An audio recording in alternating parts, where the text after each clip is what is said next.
We are now joined by Keni Williams from the East Stroudsburg men's basketball team. Keni played his high school basketball at Springside Chestnut Hill Academy in Philadelphia. During his 4 years, he earned all-league honors multiple times while collecting offers from multiple college programs and scoring over 1,000 career points. Now at East Stroudsburg, the freshman is quickly making a name for himself, averaging 9.6 points per game and making the game-winning layup to push his team past Shepherd at the last second. Let's now take a look at that game-winning layup.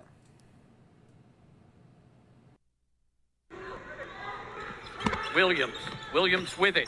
Underneath to the baseline. Lays it in with 1.6 left. They do not have a timeout, so they cannot call one here. They have to go 94 feet.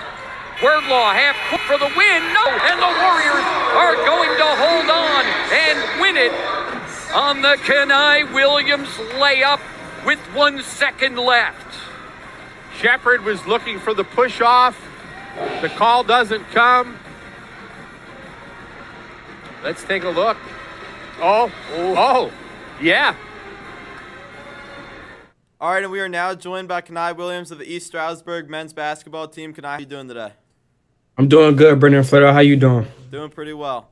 So my first question here, how did you first get introduced to basketball, and when did you realize it was a sport that you wanted to pursue at a high level? So I got introduced to basketball by my dad at the age of 5, and I played for some team called the North Philly Blackhawks. They had a little, I think it was either like a 7 and under or a 5 and under league that I was playing in. And I kind of enjoyed it a little bit, especially with the people I was around. I kind of fell in love with it. But I'm going to be honest, I really didn't start taking basketball serious probably till high school. And that's when I kind of realized freshman year I actually could be good at basketball and kind of go far with it. What's a day in the life of a college basketball player look like when you're in season? So in a day of life as a college athlete, depending on whether you want to kind of chill because you're in the season. But right now I kind of work out either an hour or 2 hours before practice, try to get some shots up. And then you kind of have a 2.5 hour, 3.5 hour practice with a lift. And then depending on how your afternoon feel, some people either work out again or you'll just take the day off. Is it for you personally, balancing schoolwork and athletics, is it any different or more difficult than it was in high school? So going to SCH, I don't know if it's the same for other people, but I always say going to SCH definitely made college easier. And I kind of can flow with it a little bit. SCH kind of teach you the balance of hard work and basketball. So definitely was easier coming here and just getting adjusted to it. Yeah. And then back to on-the-court questions. How would you describe your style of play, and how do you think it sets you apart on the court? So my style of play is kind of fast, but control fast a little bit. So the reason why it kind of make me good at basketball is because it may seem like I'm moving fast in the game, but the speed I move at, I kind of a slow down pace where I'm in control as well when I'm, running offense. And it's an advantage because, your defender is you can use your speed sometimes, but when the defender is going too fast, I think slowing down kind of helps you as well. And I kind of learned that a little bit in high school, that playing at my own pace is better than just trying to just go fast and quick and all that. You played multiple sports growing up. Do you think any of those helped you with basketball? I play a little bit of football, and I played baseball. I for sure think baseball helped a little bit, definitely with my hand-eye coordination, being able to adjust as fast as a pitch can. And if you can adjust as fast as a pitch, I kind of feel like basketball helped that because you're able to adjust when it comes to a defender guarding you.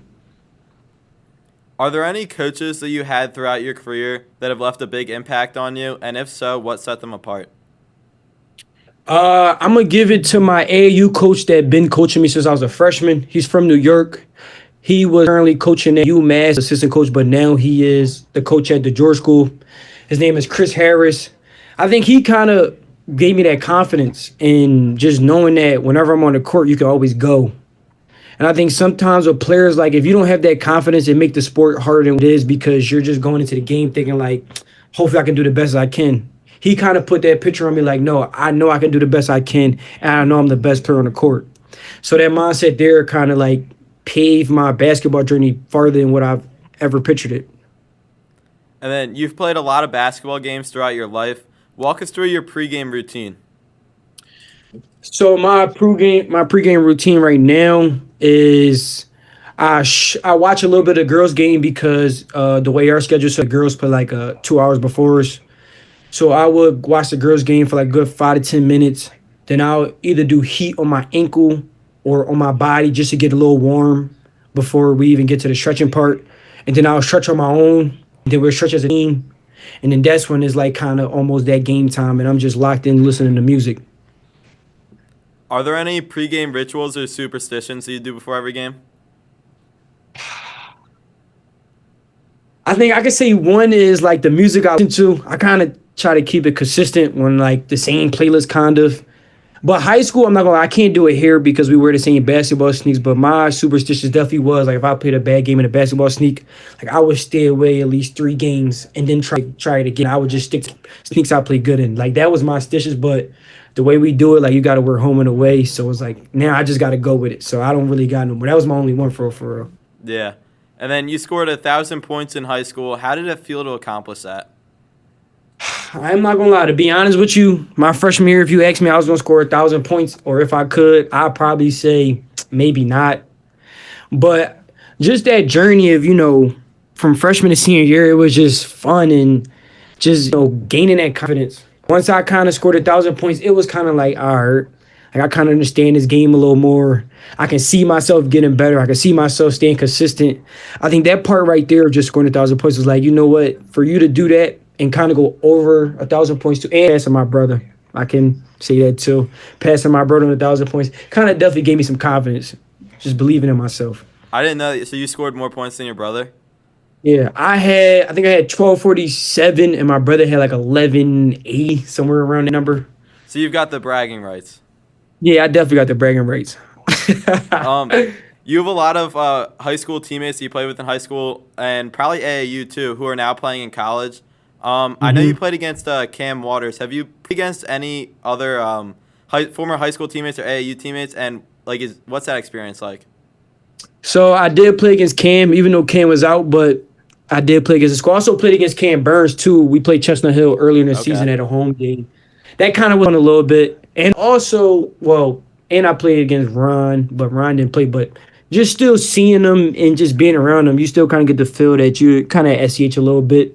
And I still kind of bring that fun into it. Just knowing that what we did is kind of like that was a little important to it. Definitely played I think it was like three of them so far. Yeah, you mentioned Ron. They're in your guys' conference, right? Yeah, Ron is in our conference, and Cam and the two Cams, we just always played them early in the season. Yeah. Is that a big rivalry, you guys in Millsville? I wish it would, but it ain't nothing bigger than Westchester. All we do is talk about Westchester when it comes to the rivalry. That's the big one? Yeah, that's the big one. It's like we can't lose to them. What's the biggest difference you've noticed between high school and college basketball? I'd say the biggest difference definitely the execution and just harping on what is good shots and bad shots. 'Cause I think when high school you kind of can afford taking bad shots. It kind of come with it. You're young, but once you get to college, they kind of limit that. Your options of certain shots is not the same, and you always got to get a shot in the flow of the offense. If it's not in the flow of the offense, they're kind of pay attention to that, and it's kind of what's the difference? During your high school career, you hit a half-court buzzer beater to beat Malvern Prep, and this year you hit a last-second layup to beat Shepherd. Which one of those shots was more memorable for you? See, that's the funny part because when I did hit the shot against Shepherd, I was also saying that I hit a way crazier shot in high school. But I'm gonna that's hard. That's a good question. Because I wanted to go to high school because it was a crazy shot. But I'm going to have to go to college just because it was my first and ever buzzer beater. So that memory is always going to stick with me. I'm not going to lie. Okay. That memory is always going to stick with me. And then you had a lot of offers coming out of high school. What ultimately led you to choose East Stroudsburg, and what made that program feel like the right fit for you? So when I went on a visit, I was either going to do East Stroudsburg or STAC, which is St. Thomas Aquinas.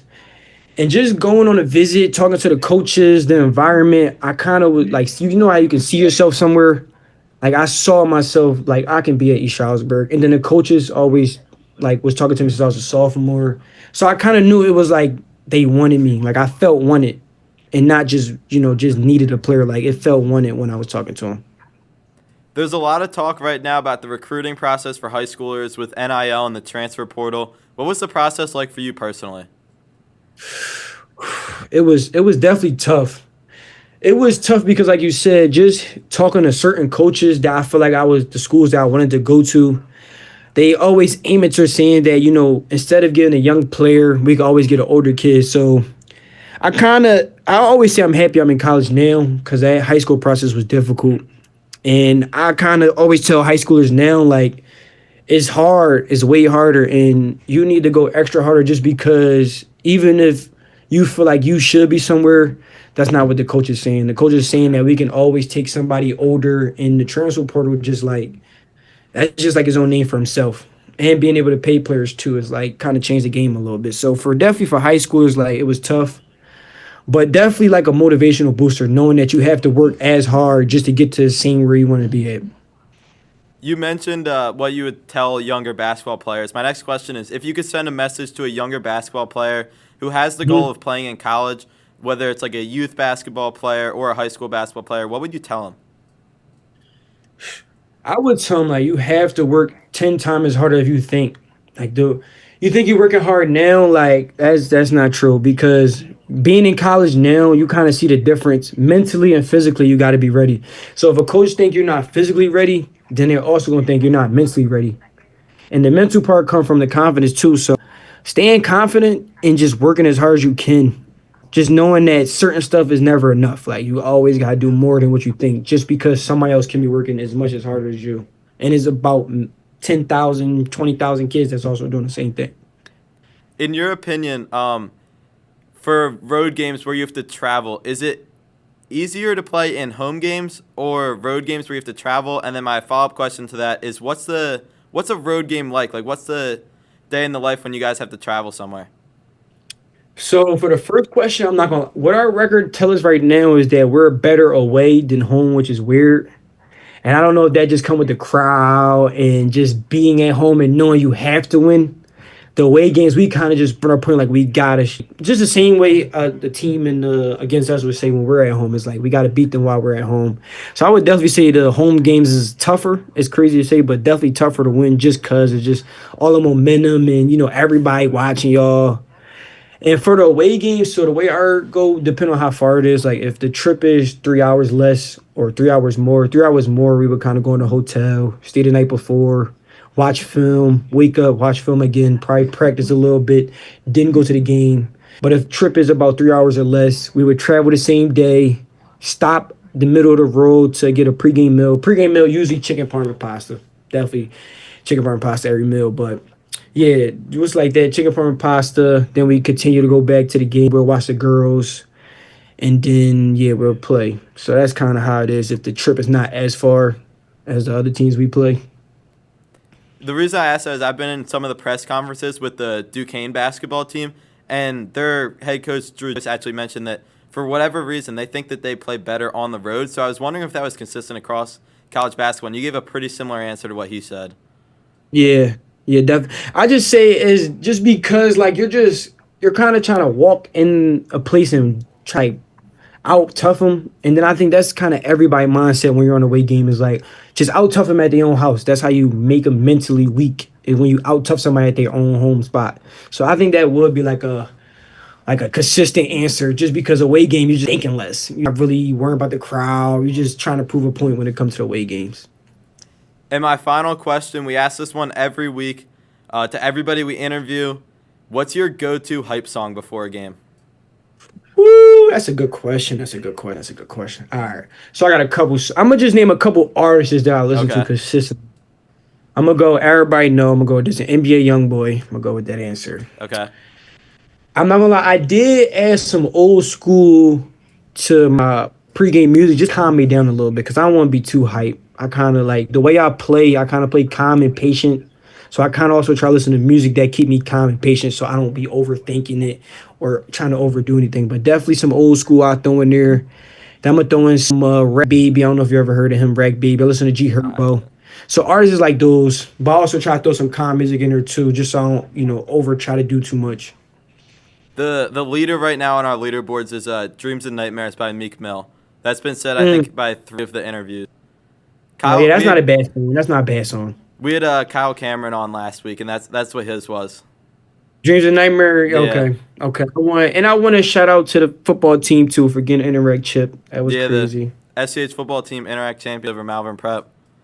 That shocked me, but I'm glad that they could bring a chip while we wasn't there. Well, I was trying to do in basketball, but they did it in football. So congrats to them.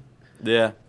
All right. Well, thank you for joining us. Best of luck throughout the rest of the college season and then the rest of your college career. It was good to talk to you. Appreciate it, B-Flay, for having me. Anytime, man. Anytime. All right, and that will do it here for today's edition of the Game Time Sports Show. Thank you, everyone, for tuning in, and we hope you tune in again next Tuesday, 5 p.m. Eastern, on the Game Time Sports YouTube channel, Duquesne Student TV, and Duquesne Student Radio. Have a great night, everybody.